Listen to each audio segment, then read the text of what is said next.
मैं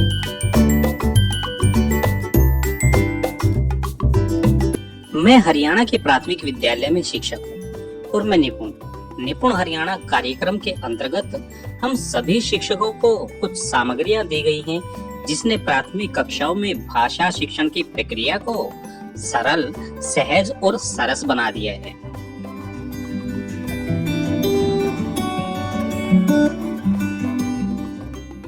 इस वीडियो में मैं आपको बताऊंगा कि प्रतिदिन कैसे भाषा शिक्षण के सभी आयामों पर कार्य किया जाना है। चलिए एक उदाहरण से समझते हैं। मैं कक्षा 2 में शिक्षण की तैयारी कैसे करता हूँ। भाषा शिक्षण को प्रतिदिन 3 खंडों में विभाजित किया गया है। पहला है मौखिक भाषा विकास, दूसरा है पाठ्य पुस्तक संबंधी डिकोडिंग एवं लेखन और तीसरा है पठन। अच्छे शिक्षण के लिए जरूरी है अच्छी तैयारी। मैं अपनी तैयारी एक दिन पहले नियमित रूप से करता हूँ। शिक्षण के दिन को समाप्त करने के बाद अगले दिन की तैयारी संदर्शिका की सहायता से करता हूँ। तैयारी करते समय मैं 3 बातों का ध्यान रखता हूँ। सबसे पहले मैं शिक्षक संदर्शिका में दी गई योजना पढ़ता हूँ। फिर मैं शिक्षण योजना में दी गई गतिविधियों को विस्तार से पढ़कर समझता हूँ और शिक्षण के लिए आवश्यक सभी सामग्रियाँ एकत्रित करता हूँ या बनाता हूँ। मैं शिक्षक संदर्शिका में सबसे पहले साप्ताहिक योजना में ट्रैकर देखता हूँ। ट्रैकर से मुझे पता चलता है कि अभी तक क्या क्या पढ़ाया जा चुका है और कल मुझे क्या पढ़ाना है। जैसे आप देख सकते हैं, मैंने सप्ताह 12 के 6ठे दिन का शिक्षण कार्य पूरा कर लिया है, तो कल मैं 13वें सप्ताह के पहले दिन के पाठ को पाठ योजना की मदद से पढ़ाऊंगा। मैं सबसे पहले हर खंड की गतिविधियां पढ़ता हूँ। जैसे पहला कालांश मौखिक भाषा की गतिविधि के लिए है, जिसमें कविता, बाल गीत सुनाना और अन्य गतिविधि।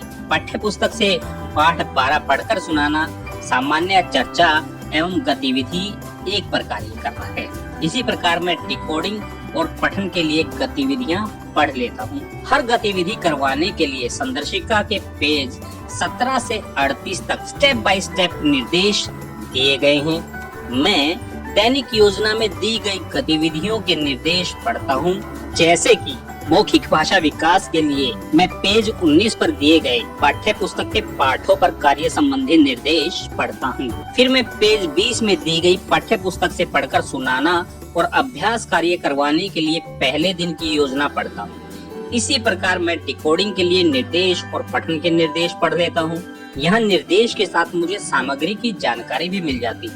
मैं हर गतिविधि में इस्तेमाल होने वाली सामग्री एकत्रित कर लेता हूँ। अब मैं कल के शिक्षण के लिए पूरी तरह तैयार हूँ। मुझे अच्छे से पता है कल मैं हर कालांश यानी पीरियड में क्या क्या गतिविधियां करवाऊंगा। मैं कल के लिए सारी सामग्री एकत्रित कर चुका हूँ।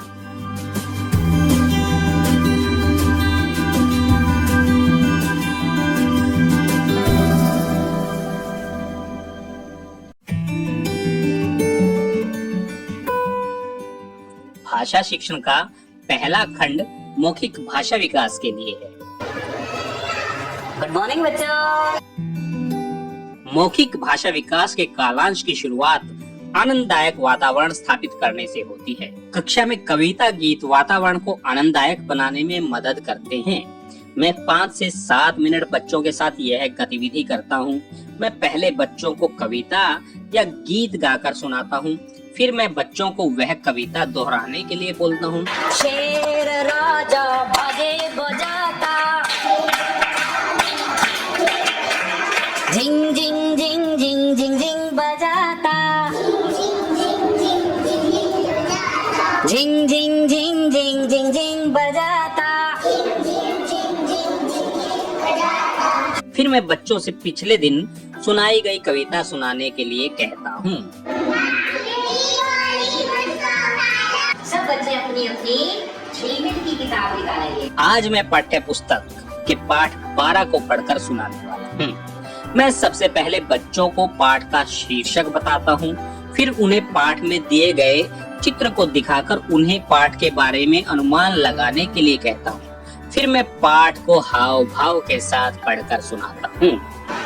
नीलू ने दौड़ते हुए इधर उधर देखा। पाठ पढ़ाने के दौरान मैं बीच बीच में बच्चों से प्रश्न पूछकर निश्चित करता हूँ कि उन्हें पाठ समझ आ रहा है या नहीं। कैसी आवाज आई? धम की आवाज आई। पाठ पढ़ाने के बाद मैं बच्चों के साथ चर्चा करता हूँ। पाठ के अंत में दी गई गतिविधि बच्चों से करवाता हूँ और इसी के साथ मौखिक भाषा का कार्य समाप्त होता है। भाषा शिक्षण का दूसरा खंड डिकोडिंग के लिए है। आज मैं अभ्यास पुस्तिका के पाठ 60 पर कार्य करने वाला हूँ। मैं बच्चों को अभ्यास पुस्तिका में पाठ 60 खोलने को कहूँगा। फिर मैं बच्चों को पाठ का शीर्षक बताता हूँ।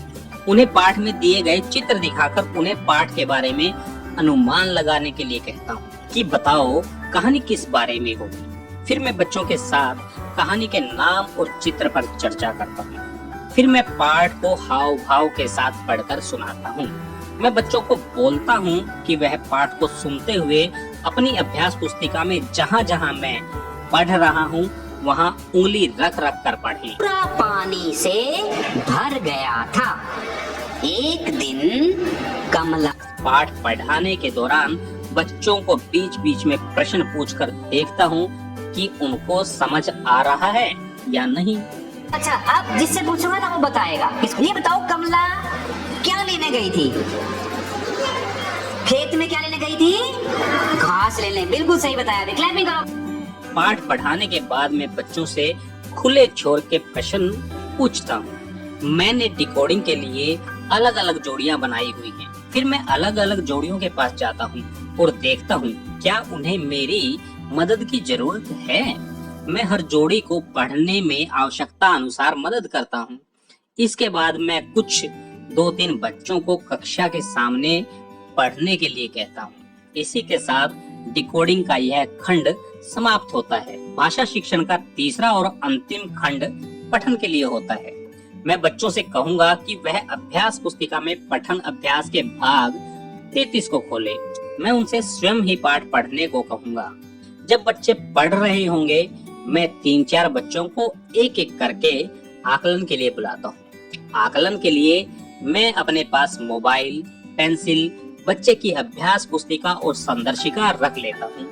आकलन के दौरान बच्चे के पास किसी अन्य बच्चे की पुस्तिका होगी।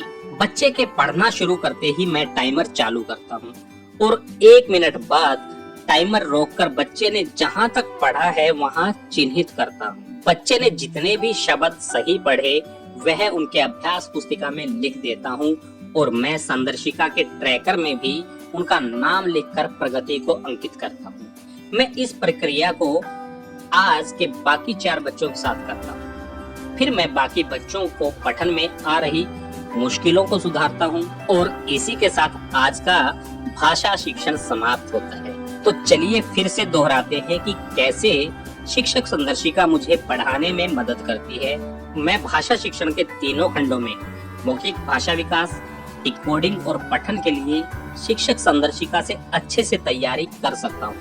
पाठ योजना मुझे 3 कालांश के लिए गतिविधियाँ बताती है और शिक्षक संदर्शिका हर गतिविधि को करने के लिए स्टेप बाय स्टेप निर्देश भी देती है। साथ ही ट्रैकर मुझे यह पहचानने में मदद करता है कि आगे कौन सी शिक्षण योजना पढ़ानी है। आशा है वीडियो से आपको यह समझने में आसानी होगी कि शिक्षक संदर्शिका के प्रयोग से हम कैसे अपने शिक्षण को आसान बना सकते हैं।